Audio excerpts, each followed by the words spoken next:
Hi, my name's Kirsten Richens and I'm doing a presentation on how to make kombucha for my son, Ned. Hi.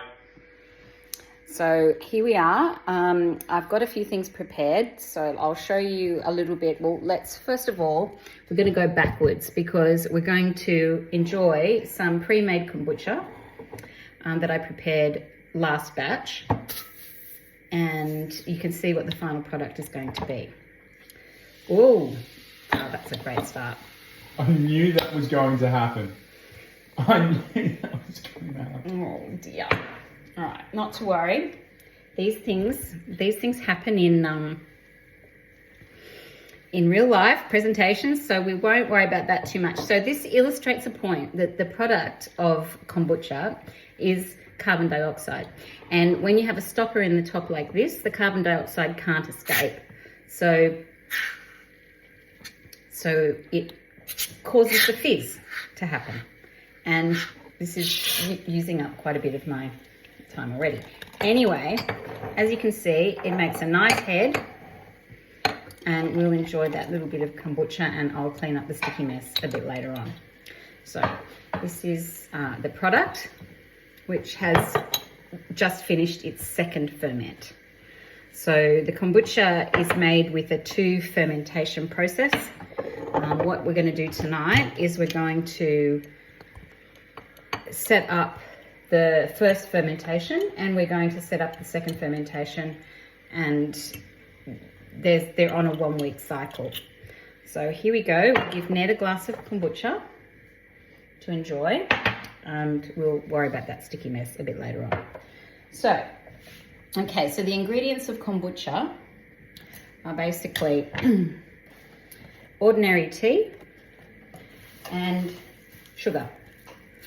So for the first ferment, we create the tea and sugar. We make 5 litres of tea with 2 cups of sugar. That's with 6 tea bags in a big pot. So that's what I make up, and I made that up this morning. I boiled up the water and I put the sugar and the tea bags in there, so they've been waiting all day. And then what I do is I pour it into the first ferment jar with the SCOBY inside. So we will do all that today. But first of all, I will prepare the bottles for the second ferment, because we need to empty these jars so that we can put the next ferment in. So you can see it's a circle cycle. So what we're going to do is we're going to put some sliced apple and ginger into the jars so that the final product gets a flavour to it. Otherwise, the sweet tea, look, it has a nice fermented sort of a flavour, but the addition of the apple and ginger gives it more like a ginger beer flavour, and it also increases the fizz, because the SCOBY or the fermented tea will basically eat the SCOBY, or the SCOBY will eat the tea, which, as I say, forms alcohol and carbon dioxide, so that the resulting final product is a delicious fizzy beverage. Now, what we're going to do is we're going to put in each of these bottles, we'll put some sliced apple and some sliced up ginger.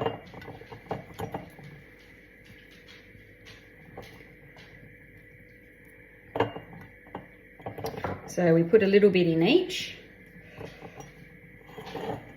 So I will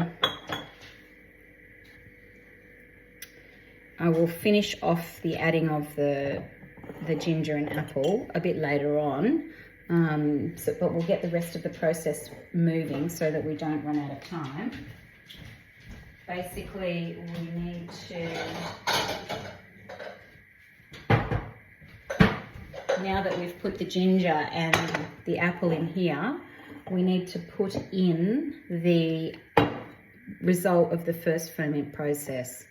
So I'm going to open these up. Now, these have been left with a little chucks on the top. So this lets the air through so that the carbon dioxide can escape when it's fermenting in the first ferment. So there's no fizz involved at this time. At this point, you can drink this like this, and it's delicious, but it's just doesn't have that sort of fizzy goodness. So I'm going to take off all of the tops, and I'll show you. I'll give you a good close-up view of the SCOBY here. So this is the symbiotic culture of bacteria and yeast, which causes the fermentation to happen. And as you can see, it's a big rubbery mass. So what I do is I take them all out of the jars before we put the juice into this bottle. So we're going to take this and put this into the bottle. All right. Okay, here's the second one, and you can see how the bacteria makes this cellulose strips, just so you can see how it works. All right, now we're going to pop that over there. And here's the last one. I'll put the scobies in here. So what happens while it's fermenting is the SCOBY actually grows. So I put one in, and over the time it increases and a new SCOBY forms.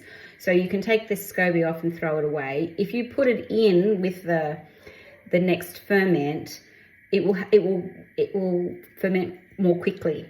So the idea is to take some of it out. If you put a lot of SCOBY into the mixture, it ferments very, very quickly. So you want to usually leave about a week, otherwise you end up with too much production.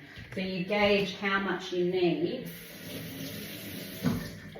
according to what you want to produce. Now this is going to be a little bit messy, and as we've already made a little bit of a mess, I want to minimize the next bit of this. So I'm going to pour it into the bottles in a sink. Okay, well, we didn't get this one out. Here we go. Now what I'm going to do is I'm going to give it a bit of a stir. So you might not be able to see me doing it because you'll see my back will be to you. But what I'm going to do is I'm going to stir around the 3 jars, and I'm going to pour them into a big jug. So here's the jug. I'm going to pour them into the jug, and you'll, that's just in case there's any different concentration of the flavours, so that they all come out consistent in the end. All right, I'll do this as quickly as possible.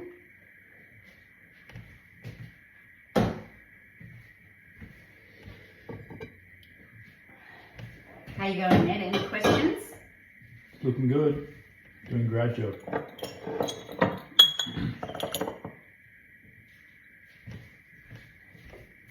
So there's 4 750ml bottles and 4 500ml bottles. So I'll fill all that up. This 5 litres altogether, as I mentioned. So I'm going to pour, I'll give them a bit of a stir. There's a bit more SCOBY in there. Bit of a rogue SCOBY. Okay, I'm just going to pop him. I'm going to pop him back in there. There we go.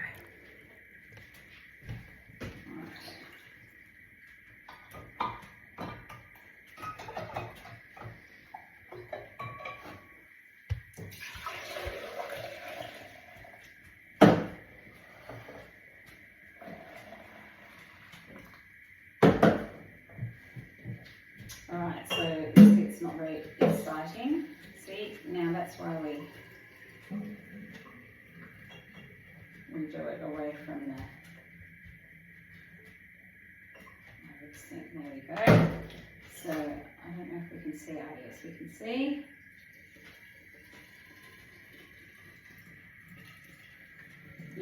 Yes, that's a very good point, Ned. Yes.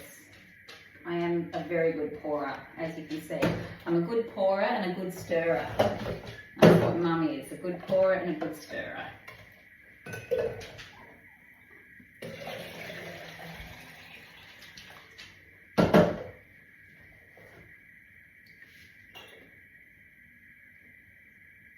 Okay. So this will, I'll bottle this up and close the lid, and I'll leave it out at room temperature for 7 days. And in that time, the bits of SCOBY that are left in the mixture will form that alcohol and that carbon dioxide.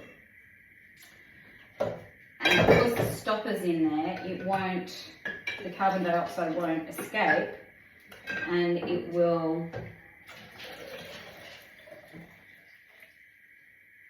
then cause the fizz to happen. So when I empty the jars out, we leave a little bit of the kombucha, the first ferment kombucha, in the bottom, because that's going to make the next batch of tea into kombucha. So I'm just pouring the rest of it in. Got any questions there, Ned? Not at the moment. How long have we been making kombucha? Or have I been making kombucha? I've been enjoying your kombucha for probably like 3 years.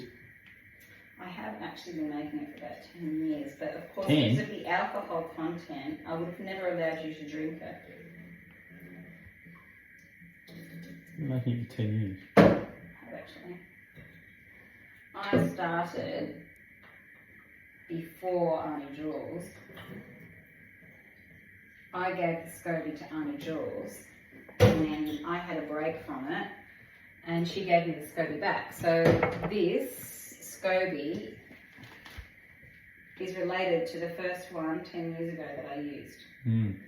Because you can share the SCOBYs around. It's quite nice. Actually, I have given the SCOBYs away to friends. It's nice. Aren't you interested in the amount of alcohol that's in it? Yeah, how much is it? Alcohol is in it? Yes. Like 0.0. 1%. So if a beer, Beer's like 5%, isn't it? 4.3% or 5% for a beer. So you could drink 3 bottles of kombucha and you'd have the same amount of alcohol as if you had 1 beer. So there you go. I have to drink a lot of kombucha. You would.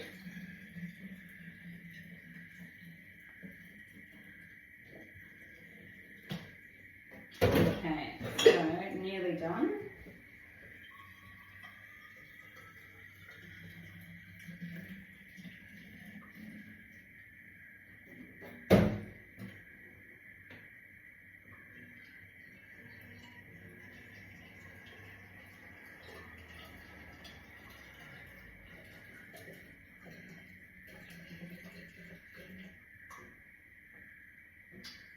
Hard to see in the dark. You have to get quite good at pouring.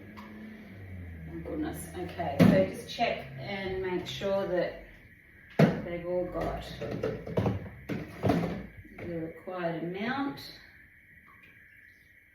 And as I say, over the sink is a safe place. So we'll line all the bottles up there. Because what I'm going to do now is I'm going to fill up those glass jars again. Get ready for the next one. There we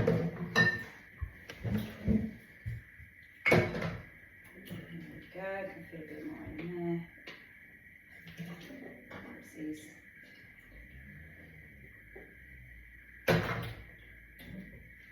Nice one. Excellent. Alrighty then. So what we'll do is I might pick this up again so we can have a look. Do you want to come and have a look? Come and have a look in the pot. So what we've got in the pot, here's the tea we made this morning. Mm-hmm. There we go, having a look. And you see all the little tea bags? In the tea bags, that's right. So what we're going to do now is we're going to take those tea bags out and we'll pour, I'm going to put these in the sink and we'll put one SCOBY back in each, just the one. Let's see, here's the big one for the big jar. And there's a small one for the small jar. Okay, so I'm going to put these back in the sink. And I use a, I don't know how we're going for time. It's only 15 minutes. This is good. This is good. This is good. Okay, so what did we do with our slotted spoon? What's in the sink? Back in the sink. Now I'm going to get the big pot.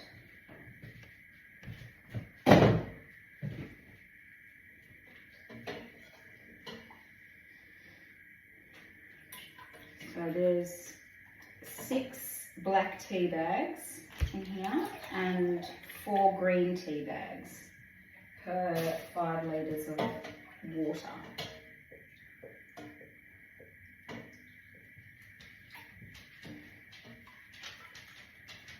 I have never actually broken one, but it would be a disaster if one of them broke. One of the jars? One of the tea bags. Oh. Because then the tea would go all through it and I would have to throw it away and start again. And look, it's a bit tricky. It takes all day because you've got to set it up in the morning so that it's cool, because you can't make it with the hot liquid. So yeah, you've got to think ahead and plan your day. Make sure you've got all your ingredients ready. Here I am, I'm just pouring the sweet tea, the fresh sweet tea, into the clean empty jars, just with a little bit of the last batch of kombucha in there and 1 SCOBY in each one. And so because the tea is literally full of sugar, the SCOBY has got something to eat. Having said that, there is actually tea leaves in there. Oh dear. This is not good.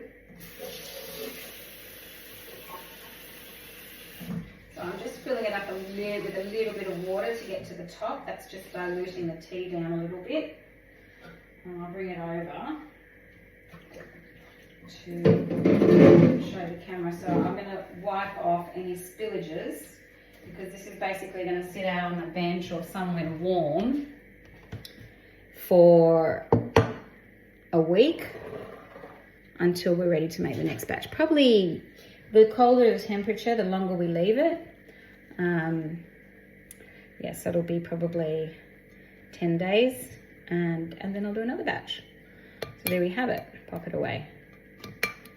And we seal up the jar here, which has got our apple and ginger floating in the top. I don't know if you can see it there. And we'll seal that up. So here's our 3 stages. We have the finished fizzy kombucha that's come out of this bottle from the second ferment. And today we've made the first ferment, which is the sweet tea in the jar with the SCOBY. And so that's it. What do you think, Ned? How was it? It was a very good glass of kombucha. Wonderful. All right, well now you can start taking over the kombucha production. Very nice. All righty.